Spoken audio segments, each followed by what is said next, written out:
It's a few days before Christmas. The residents of a small Scottish town prepare for the holidays.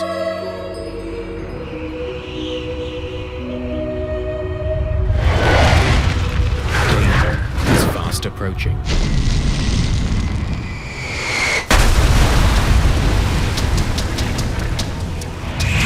The street was on fire, lawns were on fire, and houses were on fire.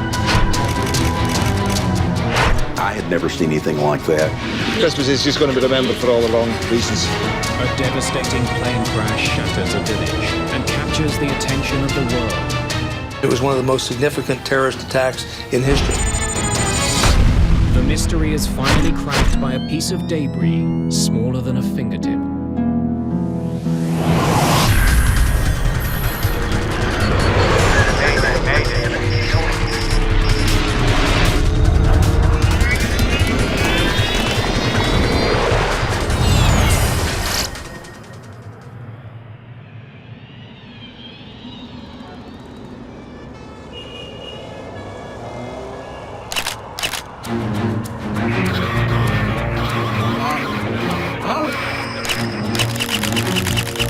October the 26th, 1988, near Düsseldorf.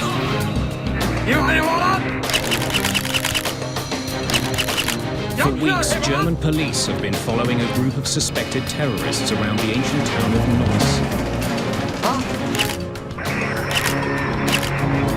Neuss. Today, they'll make their move.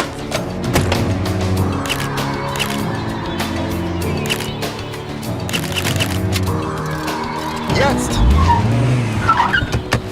BK! BK!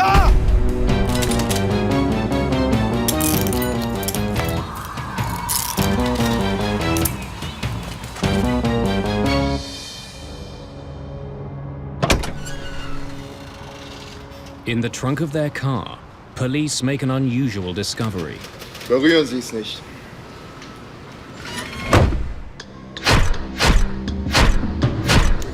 Police raid apartments used by the two men. They find a number of blank passports and a small arsenal of weapons.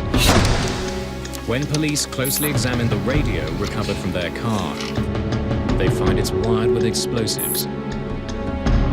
Those devices used a combination of an improvised barometric device and a timer, a short delay timer. All these devices were, in fact, supposed to go onto an aircraft. A barometric timer is set off by changes in altitude. It's triggered when it reaches a certain height. Since that guarantees a plane will be in the air when the bomb goes off, it's a favorite device for those targeting passenger jets. The two men arrested in Germany work for a well-known terrorist organization, the Popular Front for the Liberation of Palestine. Leader of the PFLP-GC, Ahmed Jibril, made a speech in Libya in 1986, and one of the things he said was that until there's peace in the Middle East, there would be no safety for anyone traveling on an American or an Israeli airliner. Hafez Dalkamouni is shipping weapons to Syria and Lebanon.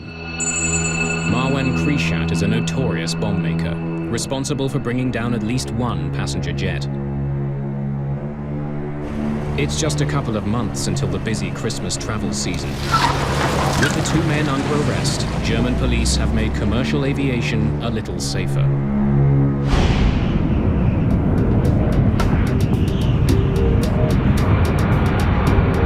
Later, Pan Am Flight 103 is on its way from London to New York. The jet has just taken off from Heathrow Airport. There are 259 people on board. Most of the passengers are American. Charles McKee actually works for the US government.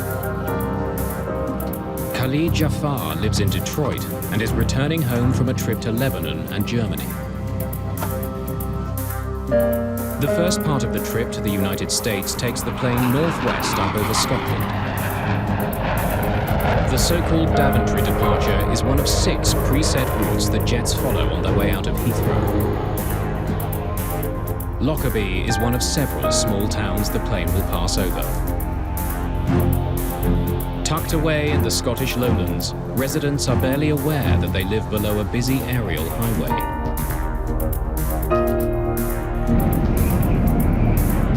Pan Am calls this 747 Clipper Maid of the Seas. As it levels off at 31,000 feet, the crew gets in touch with air traffic control. Good evening, Scottish. Clipper 103, we are level at 310. 103, you are identified. Captain James Macquarie is 55 years old. Like many passengers on this pre-holiday flight, he's heading home.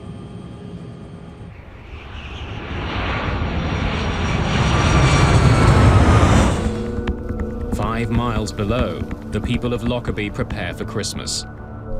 Michael Gordon is chatting with a friend when a strange rumbling noise fills his house. Hang on, there's something odd outside here. The weather that night was a bit wild. There was a fairly strong westerly wind, and I could hear it hitting the window in front of me. From my window I can see Lockerbie because my house sits up on the hill. And I heard this noise which was above the noise of the wind, and the noise sounded like thunder. And the noise got louder and louder.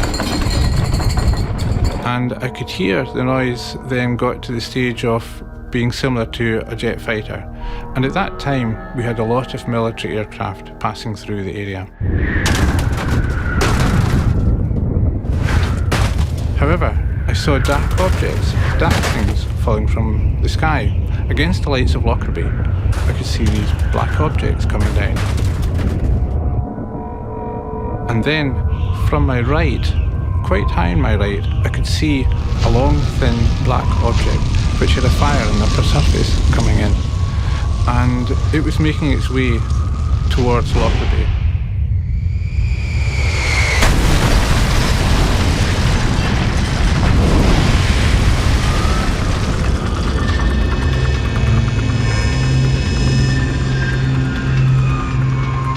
When it hit, there was the most horrendous explosion, and I could hear the tiles on the roof of my house lifting. Hello? Hello? When the explosion took place, the telephone line stopped functioning.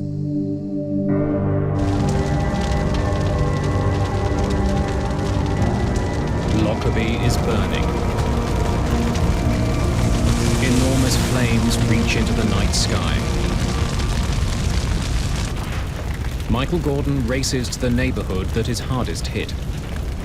The street was on fire, the lawns were on fire, and houses were on fire. And it was difficult to go without finding my trousers burning and my shoes burning. You had to jump about quite a bit because everything was on fire.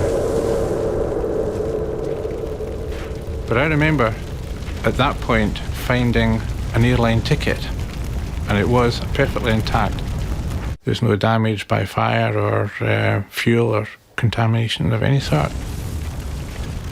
And the airline ticket said London Heathrow to JFK. Somehow Pan Am Flight 103 has fallen from the sky and smashed into Lockerbie, Scotland.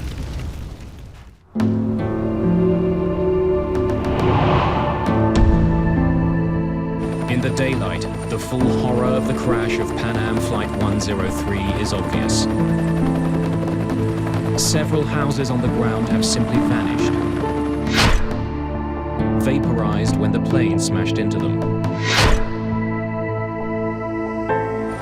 An enormous crater is torn through the southern edge of the town. 1,500 tons of rock and earth have been blasted out of the ground. 11 people from Lockerbie are dead, along with all 259 people who were on board.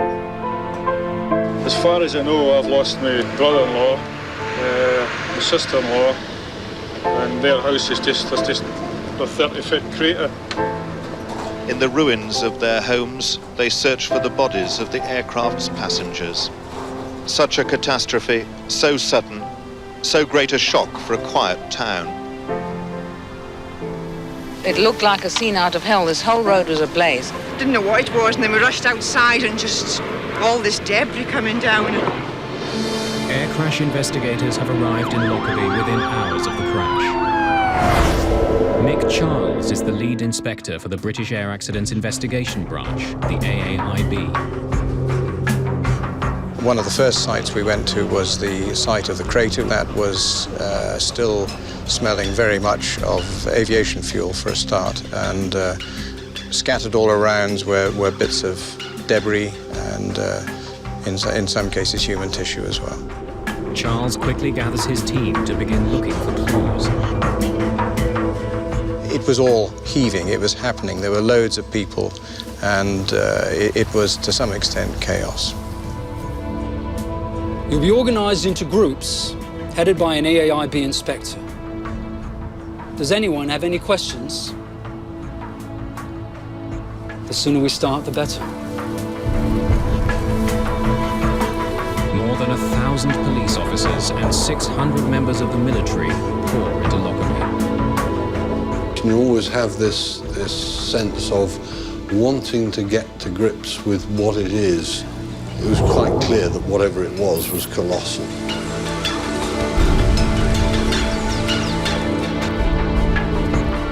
Any debris that's found is put into clear plastic bags and left to be collected later. Dark bags are used to store human remains.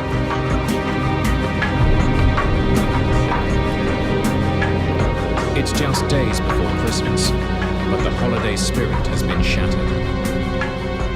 At the start of the investigation, what we were doing was finding out which bits of the aeroplane were where, actually finding all the aeroplane. The sheer scale of the disaster is difficult to comprehend. Chris, the RAF have offered us a helicopter. Can we use it? Absolutely. It's the With quickest so way to much see what's wreckage what. being found, All right, I'll get investigators need to get a bird's I'm eye afraid view this is all we and can offer you locate at the the moment. largest fields of debris. The maps of that area were a very short supply, and we ran out of them very quickly, so we had to use black and white photocopies initially. Investigators bring local police officer Michael Gordon with them to help in the search. The intention was for me to be able to identify geographical landmarks and identify parts of the aircraft. They soon get a better sense of their enormous task. When we were in the helicopter, we could see that the wreckage came out in a cone shape, emanating from Lockerbie, and the cone shape got wider and wider the further from Lockerbie. The principal feature that I was looking for was to try to establish some pattern of the wreckage which would basically help me direct the ground investigators. They're shocked by what they find. Pieces of the plane are scattered over an area larger than all of London. More than 2,000 square kilometers. It quickly becomes clear that Pan Am 103 was coming apart long before it hit the ground. Normally, you're seeing a fairly contained accident site. In Lockerbie, it was nothing like that because initially the police had identified half a dozen discrete sites. A 747 is made up of more than 6 million parts. In the mangled remains of the jet, investigators need to find the one that will tell them what happened.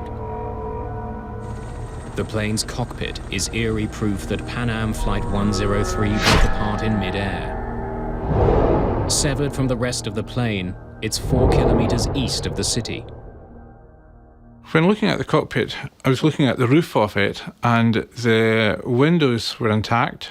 The actual nose part had cracked open, but it was as if it had been chopped off just aft of the cabin, and you could walk round the back and look into the cabin section from the back. Inside the cockpit, investigators note the positions of various switches and controls.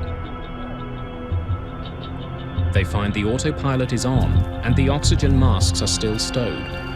This is a fairly standard procedure which we would do in any such investigation. The end result was that there was nothing at all untoward found in the cockpit. Everything was consistent with cruising flight. Soon, investigators discover why the damage to Lockerbie was so devastating. The main wreckage which fell on the town of Lockerbie was the wing, which is basically both the left and right wing, complete with a structure in the middle. Investigators estimate that the plane was loaded down with 90,000 kilograms of fuel.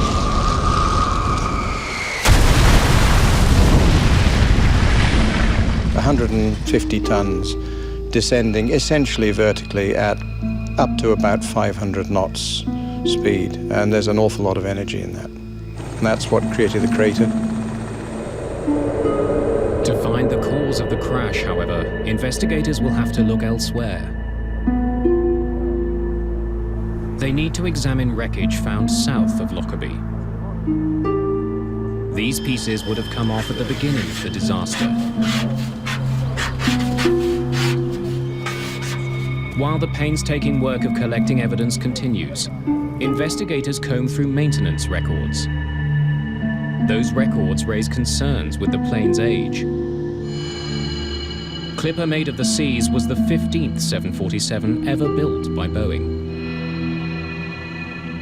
This was one of the older Boeing 747s. It was built in 1970, so it was 18 years old and had got something like 75,000 flying hours.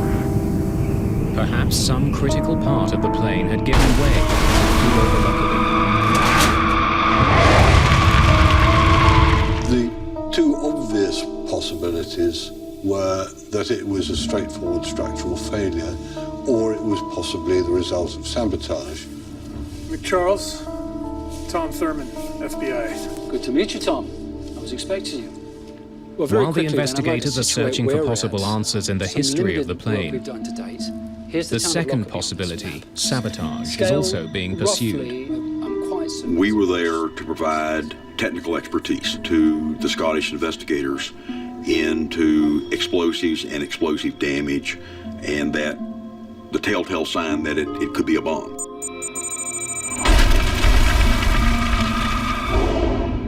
Just 3.5 years before Lockerbie, a bomb had brought down an Air India jet just off the Irish coast. In that case, the plane and vital clues sunk deep to the bottom of the sea. But the wreckage of the Pan Am flight litters the Scottish lowlands. If it was a bomb, there's a chance that important evidence can be found. What kind of logistical effort is it going to take to find everything, and I mean everything, and bring it back to a location to be able to look at it and come to some conclusion? With the fragments that we found on the ground, we were picking those up. We were looking for blast damage on these pieces of metal. But until we found something that said it was a bomb, physical evidence, it was an accident. We were very mindful of the fact that there was plenty of reports in the media about it being a terrorist act. It's a question of what evidence you find and which direction to take the investigation.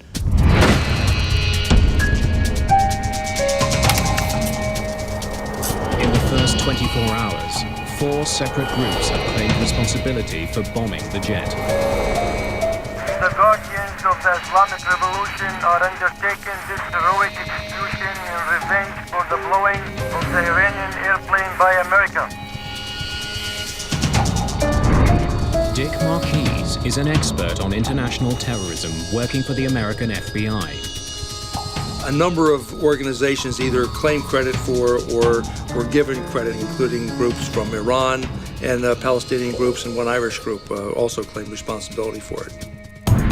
6 months earlier, the US Navy shot down an Iranian passenger jet. 290 people were killed. The American government claims it was an accident, but Iran has vowed revenge.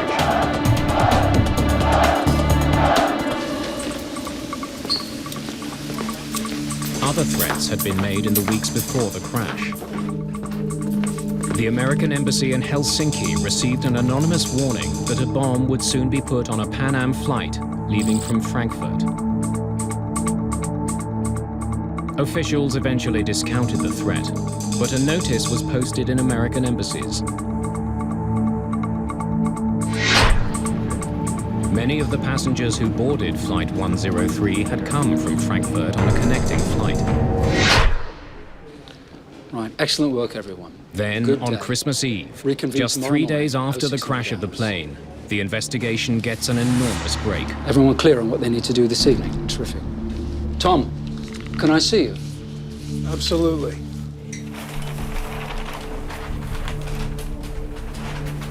Yeah. You'd like to put your gloves on, I think, for this. Mick Charles had a bag and had a piece of metal in the bag. What is it? We think it's a piece of luggage rail. It helps guide the cargo containers into place. Inspectors in the field discovered items which they recognized as being not part of a normal failure sequence that you would expect if it had been a structural failure. Nick, this has been very near an explosion. That's what we thought as well. Small marks have been made on the metal. Craters that are the telltale signs of a bomb. The hot gases of the combustion process of the explosion hits a piece of particularly metal, and it puts pits in it like you would take a blowtorch. Take a blowtorch and you have a piece of metal and you just barely touch the piece of metal, it'll make a little hole down into the metal. It's the first piece of wreckage from outside the town of Lockerbie to show any signs of being damaged by fire. Where did you find it? I'll take you out in the morning. The Scottish countryside is about to become the largest crime scene in the world. It's Christmas Day 1988. But in Lockerbie, Scotland, people are still reeling from a devastating plane crash. Christmas is just going to be remembered for all the wrong reasons. It's just tragic for everybody. We'll never believe in God again. For air crash investigators, December the 25th is treated like any other day at work. That was, in my mind, the most distinguishing characteristic of Lockerbie. And although it was over Christmas, you just stay there and you do what you have to do. Investigators converge on a farmer's field outside of the town. Over here! Keep yelling! We can't see you! Over here! The weather had turned horrible. Foggy, kind of misting rain. You couldn't see 10 feet in front of you. And there was debris literally all over the place. Another piece of the baggage compartment rail has been found.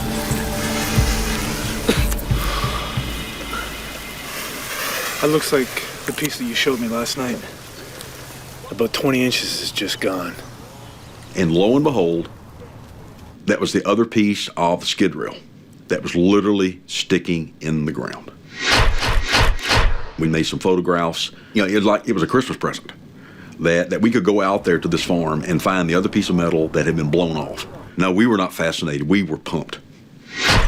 This piece also has pits and craters in it, indications that it was close to an explosion.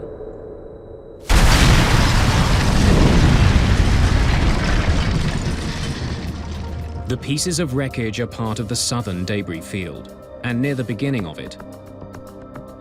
The placement suggests they were some of the first parts to break off the plane. We were very suspicious that it was a bomb which had caused this destruction. But we were not prepared to say anything until we'd had those details confirmed by the forensic experts. A British forensics lab has made the critical link. Traces of 2 chemicals used to make plastic explosive are found on the debris recovered near Lockerbie. On December the 28th, just 7 days after the crash, investigators have their proof and announce it to the world. It has been established that 2 parts of the metal luggage pallet's framework show conclusive evidence of a detonating high explosive. The crash of Pan Am Flight 103 is now officially a crime. Our mandate with regard to Lockerbie was find out who did it and prove it. Because what we wanted to do is bring someone to justice and make them answer for killing 270 people. With terrorism now the official cause, rumors start to fly. Speculation eventually focuses on two passengers. Charles McKee works for the US Department of Defense. Charles McGee was returning from the Middle East, where he was working trying to free hostages that had been taken in the Middle East during the mid-1980s. The hostages McKee was trying to release were being held in Lebanon. In 1988, a civil war was tearing that country apart. Americans were seen as useful bargaining chips. There was speculation in the media that Charles McKee may have been targeted by terrorists because of the work he was doing. McKee isn't the only passenger who captures the attention of the media. Khalid Jafar was 20 years old and was returning home to the US after a trip to Lebanon and Germany.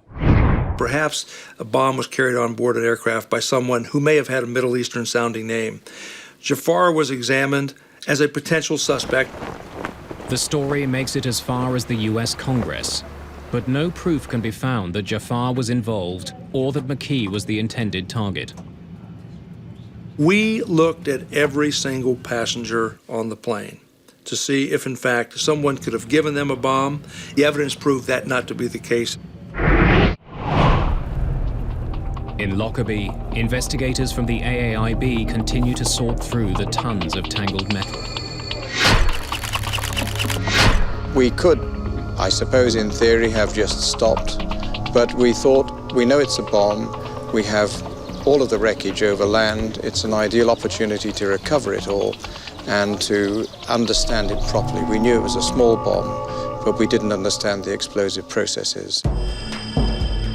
Investigators are particularly interested in the hull of the aircraft. They move pieces of it to a military hangar just outside of town.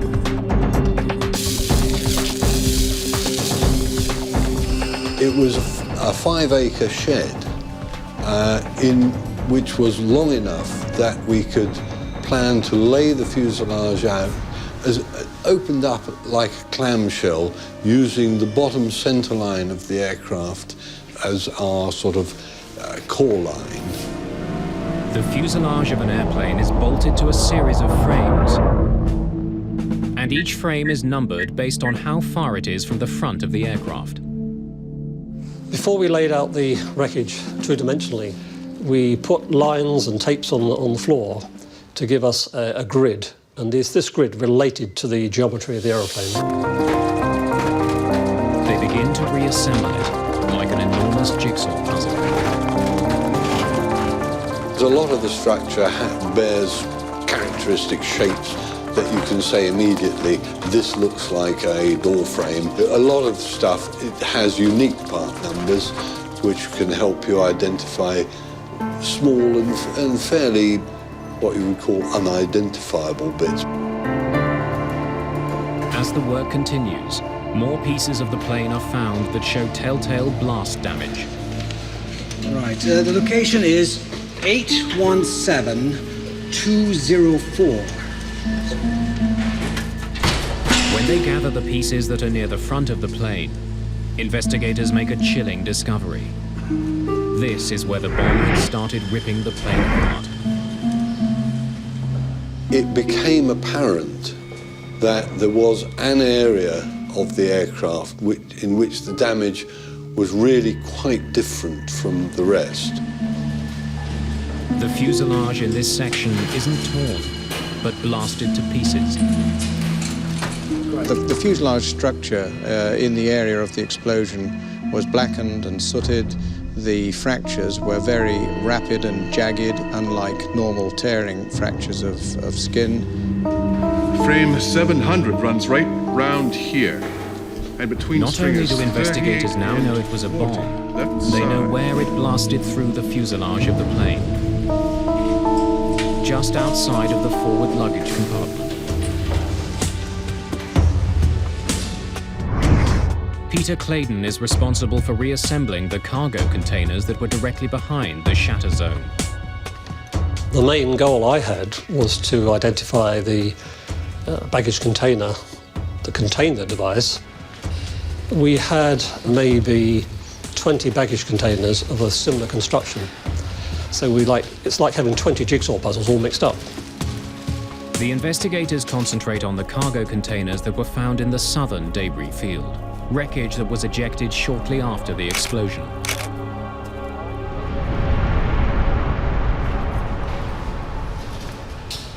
We concluded that there were only two on the aircraft, one made of aluminium, one made of fiberglass, and they had been adjacent to each other on the aircraft, and they were the only two that exhibited evidence of an improvised explosive device having detonated. The metal container, AVE 4041, is of particular interest. It was resting directly behind frame 700, where the blast damage is the worst. The damage caused to the metal container was quite severe. The damage to the adjacent fiberglass container, I think you might call it collateral damage. Investigators create a simple framework and attach the pieces of the real cargo container to it. As they do, it becomes clear. AVE 4041 carried the bomb that brought the plane down. Closely examining damage to the floor and the side of the container, investigators are also able to pinpoint the height of the bomb, where it was in the container when it exploded.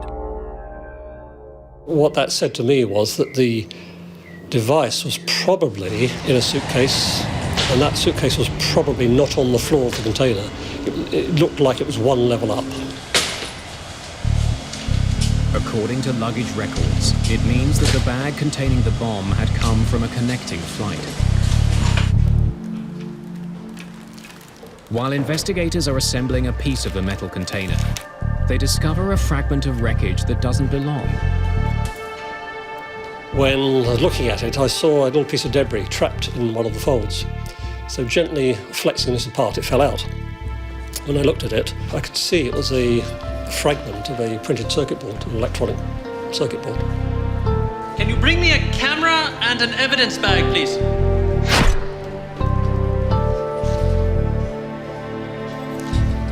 Let's get this to the lab. I didn't know whether it was a bomb part of the airplane really or what. It could have been somebody's shaver, for all I know. Eventually, forensic experts in Britain determined that the circuit board was a piece of a specific brand of radio. News of the discovery makes its way to Washington. It reaches Tom Thurman, who's returned to his office there. And lo and behold, an identification was made into a Toshiba SF-16 radio. And ironically enough, the name on the side of that radio, just as a brand name, I guess, was called a bomb beat radio. The radio cassette player had hidden the bomb. It's very similar to the one that was recovered by German police when they cracked the Palestinian terrorist cell 2 months before the bombing. Had German police somehow missed something? Had a bomb made here been used on the Pan Am flight?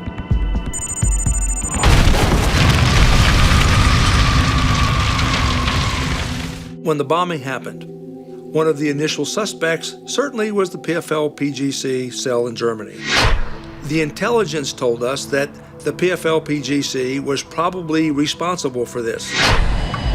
49 passengers who eventually boarded the Pan Am flight started their journey in the German city of Frankfurt. Their bags were placed onto Flight 103 in London. But the airline did not ensure the passengers who checked in the bags actually got onto the plane. Perhaps a bomb made in Germany had slipped through the cracks at Heathrow while the terrorist walked away. We had to then, if that was the case, prove it. As the investigation continues, there's a puzzling discovery. While made by the same company, the cassette player used in the Lockerbie bombing is slightly different from the one that was seized in Germany. Both were contained into Sheba radios, but one was a one-speaker model, and the one that blew up the Lockerbie plane was a two-speaker, more updated model radio. The difference in the model of radio being used raises doubts. Perhaps the terrorists in Germany are not responsible. You can look at the way that a device is put together and say, hey, I know who put this together because I've seen this before, and this is the way that this bomb builder puts a bomb together. To call it a bomber's signature. Law enforcement officials need more clues to figure out who had built the bomb.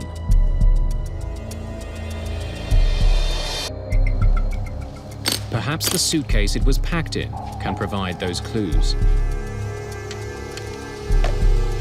Studying small pieces of wreckage, British forensic experts find that the suitcase was a hard-sided Samsonite 4000. Samsonite made only a few thousand of these suitcases and sold all of them in the Middle East. Several pieces of clothing have also been identified that were very close to the explosion, likely in the suitcase that concealed the bomb. Most of these clothes were made by a single manufacturer and were only sold on the tiny island of Malta. So Malta became the focus of the investigation because of the manufacture and eventually distribution of some of the clothing that was found at Lockerbie. Investigators find the shop in Malta where the clothes were sold. The owner gives them another clue. The key thing that he told us was the person had a Libyan accent, something we didn't really have evidence yet that tied Libya to the bombing. It was just 2 weeks before the attack on the Pan Am flight. In 1988, Libya was reeling from a number of confrontations with the American military. Economic sanctions had been imposed. The country was isolated, and its leader, Muammar Gaddafi, aggressively anti-American. Perhaps the bombing of the Pan Am flight was an attack by Libya against the United States. Poring through baggage records for the Pan Am flight, police discover one piece of luggage that had been carried from Malta to Frankfurt earlier that day.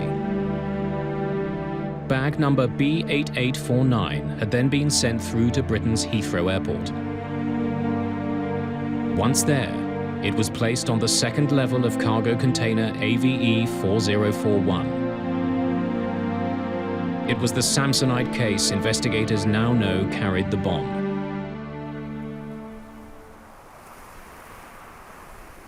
More than a year after the crash, a new discovery in Lockerbie helped simplify the confusing series of clues.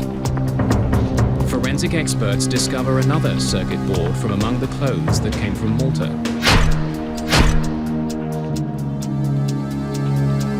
It doesn't come from that circuit board that was in the SF-16 radio. And this circuit board is half the size of your thumbnail. A photo of the circuit board is sent to Tom Thurman. He believes it could be a piece of the timer from the bomb. I spent months literally looking through all of the files of the FBI on other examinations that we had conducted over many, many, many years. The FBI has photos of timers used to detonate bombs around the world. But Thurman can't find any that match the piece found at Lockerbie. Nope. Next. After a period, I ran out of leads. And at that point, decided, okay, now we need to go outside the physical FBI laboratory. Thurman eventually takes the photo of the circuit to the Central Intelligence Agency. I called a contact of mine and I said, I need to bring something over for you to look at. Sifting through reports on various bombings, Thurman finds a match. Wait a second. That could be the same. Do you have this timer? When Thurman closely examines the timer captured by the CIA, he's stunned. Within a few minutes, literally, I started getting cold chills. And right now, as I talk about it, cold chills start on me because I can still see that moment so vividly in my mind that I'm looking at circuit track that's just like what I'm seeing in the photograph. This is what we're looking for. The timer the CIA has was seized in Africa a few years earlier. 2 Libyan men were trying to get it and several pounds of explosives past airport security. It's identical to the timer used to bring down Flight 103. And wouldn't be set off by changes in pressure like the barometric switch discovered in Germany. This device was set to go off at a certain time, not at a given altitude. This is the timer. This is a long delay timer that brought down that aircraft. But now we want to know, okay, where'd this come from? The Lockerbie bomb used a different timer and a different radio than the bomb found in Germany. Someone else was behind the destruction of the jet. This was not made in somebody's home laboratory. This was a extremely professionally made timer. While the criminal investigation becomes murkier, the accident investigation is becoming increasingly clear. The investigation eventually moves from Scotland to Farnborough, England. Well known for its aeronautics industry, the town is home to the AAIB. Several months after the crash of Pan Am Flight 103, investigators launch a massive endeavor. They begin to rebuild a 20 meters section of the fuselage from the ruined jet. They hope that it would give them information their two-dimensional reconstruction couldn't.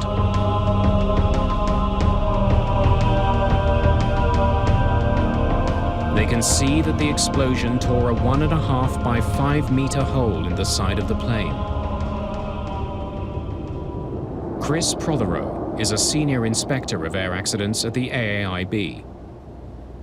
What was very difficult to understand was the fact that this area of direct damage was effectively a pinprick in relation to the size of the aircraft as a whole, and it was very difficult to understand how this pinprick of damage had resulted in such a comprehensive destruction of the aircraft. The bomb that brought the plane down had less than 0.5 kilogram of explosive, yet its destructive power was immense. Investigators want to learn more about how shockwaves behave inside a jet. It's rather like a freeze frame on a video footage. If you can capture that point as the thing is coming apart, it tells you a great deal about the way it's coming apart. What they discover is that the initial blast wave wasn't the only one to damage the plane.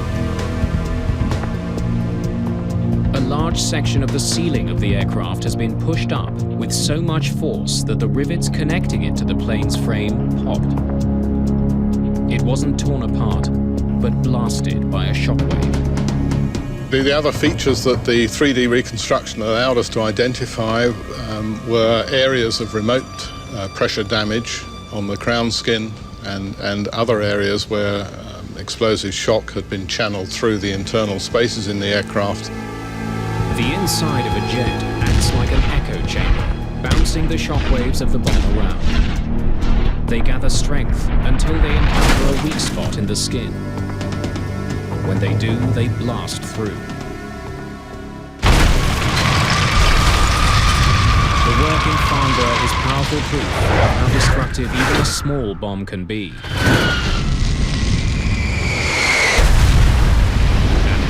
It is to track the bombers down. Almost 2 years after the Lockerbie disaster, the criminal trail of evidence brings investigators to Zurich. The timer that detonated the bomb is traced to a Swiss company called Nebo. One of the owners of the company admits to building it. The timer was given to the Libyan government. A total of 20 of them were made, all delivered to Libyan officials. Early in the investigation, focus was directed at the Palestinian terrorist group in Germany. Now there's growing proof that they had nothing to do with the downing of Flight 103. There were any number of suspects, and it wasn't until we kept putting everything in one pile, and the pile kept stacking up, and it spelled Libya. Criminal investigators have linked the timer that detonated the bomb to Libya. They know that a Libyan bought the clothes that were in the suitcase. And they know that Libya has a recent history of military confrontation with America.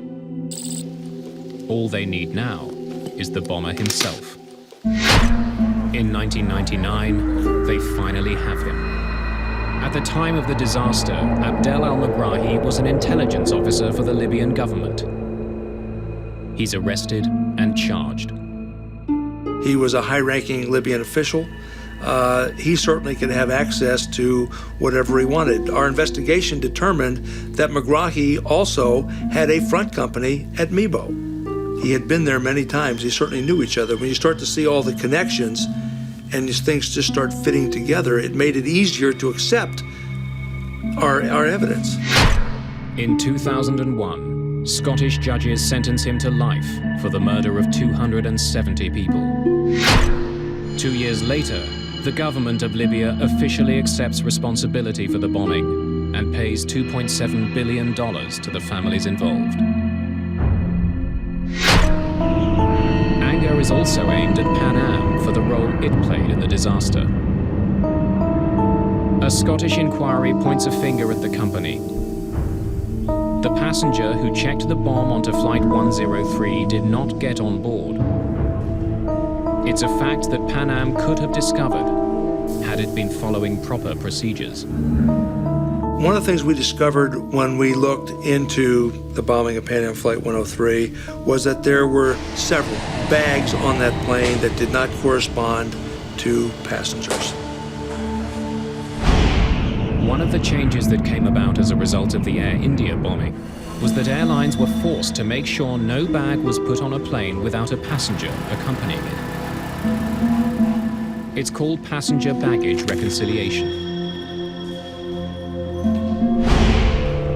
Without proper notification, Pan Am had stopped matching passengers and baggage at Heathrow Airport. So that rule that said that all passengers and luggage have to be matched was not followed. The company was eventually found guilty of willful misconduct.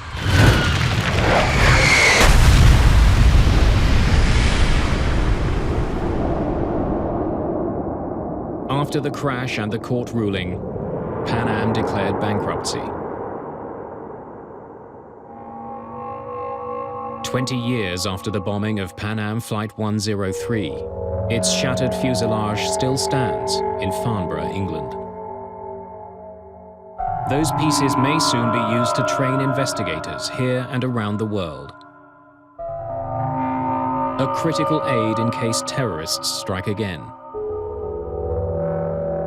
The enduring feeling I have as a result of Lockerbie is the tremendous level of cooperation we had from all the agencies.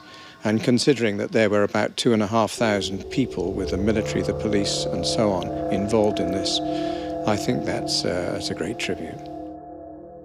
Lockerbie was a rare occasion that we felt honored to be a part of, to help make this happen. You know, we played small roles, but everybody played small roles to make big contributions to an overall success. In the town of Lockerbie, there's little evidence today of the horror that exploded from the sky 20 years ago. In a small church, near where the dying plane's cockpit landed, is a stark reminder of the toll of terror and the importance of bringing the guilty to justice.